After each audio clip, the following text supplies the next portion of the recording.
Guys চলে আসলাম সিজনের নতুন আরও একটা জোন পুশের ভিডিও নিয়ে। এবং আজকে জোন পুশ করতে গিয়ে শেষ মুহূর্তে এমন এক জোন পুশের সাথে মোকাবেলা করেছি, তাকে যদি আমি ইতিহাসে সেরা জোন পুশার বলি তাহলে তো ভুল বলা হবে না।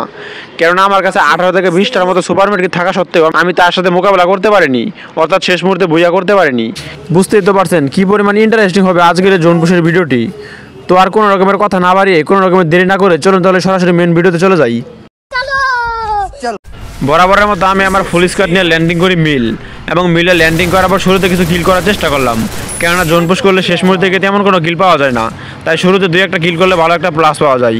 সেই উদ্দেশ্যে প্রথমে নেমে আমি আমার টিমমেটকে একটা কিল চুরি করলাম এবং সারা ম্যাপের টোকেন কালেক্ট করার পর সরাসরি বক্স খুলতে লাগলাম। এখান থেকে বক্স খোলার পর মোটামুটি অনেকগুলো মেডকিট পাই। এখান থেকে বক্স খুলতে খুলতে খেয়াল করে দেখলাম সামনে একটা এনিমি আসতেছিল এবং ভাবলাম যে কিলটা অনেক ইজি হবে, তাই M14 দিয়ে হালকা একটু ড্যামেজ দেওয়ার সঙ্গে সঙ্গে সে সেখানে নক হয়ে যায় এবং মুহূর্তের মধ্যে সেই কিলটা আমি সেখানে কনফার্ম করি এবং অলরেডি আমার 4টার মতো কিল হয়ে যায়।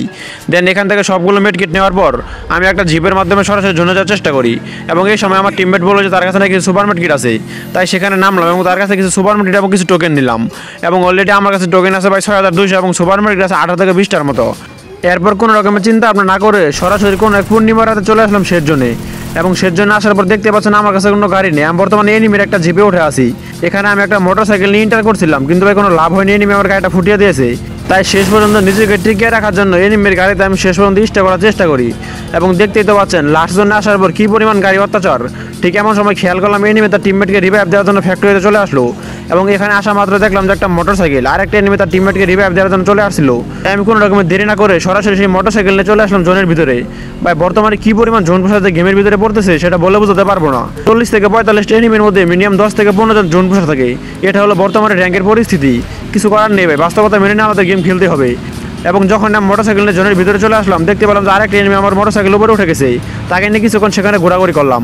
দেন সরাসরি চলে আসলাম জোনের বাইরে। এখান থেকে আমি আমার জোন পুশের মিশন শুরু করি। সব কিছু ঠিকঠাক ভালো চলতেছিল এবং খেয়াল করে দেখলাম যে এখন এলাইভ আছে মাত্র 3 জন, অর্থাৎ আর মাত্র 3 জন এলিমিনেট হলে আমি ম্যাচটা ইজিলি বুইয়া করতে পারবো। কিন্তু আমার কাছে আমার একটা মেডিকেট ছিল না, সর্বোচ্চ 10 থেকে 15টা সুপার মেডিকেট ছিল এবং নর্মাল মেডিকেট আমার একটা ছিল না। কিন্তু আমার গাড়ির পিছনে যে একটা এনিমি উঠেছিল সেও মেবি জোন পুশার, কেননা এতক্ষণ জোনের বাইরে থাকার পর সে এলিমিনেট হচ্ছে না। তাই আমি একরকম ভয় পেয়ে গেছিলাম, কেননা সে যদি জোন পুশার হয় তাহলে ম্যাচটা আমরা বুইয়া করতে পারবো না, অর্থাৎ ম্যাচটা আমাদের হাতছাড়া হয়ে যাবে। এবং আমি জোনের বাইরে আসার পর লাগাতার একের পর সুপার মেডিকেট চালিয়ে যাচ্ছি। আমি জাস্ট অপেক্ষা করতেছিলাম যে কখন আমার গাড়ির পিছনে থাকে এলিমিনেট হয়ে যাবে, কেননা সে এলিমিনেট হলে আমি একটু স্বস্তির নিঃশ্বাস নিতে পারবো। কেননা সে যদি ভালো একটা জোন পুশার হয় তাহলে ম্যাচটা আমাদের নিশ্চিত হাতছাড়া হবে। তো কী মনে হয় আপনাদের, ম্যাচটিকে আমি বুইয়া করতে পারবো নাকি হেরে যাবো জোন পুশারের কাছে?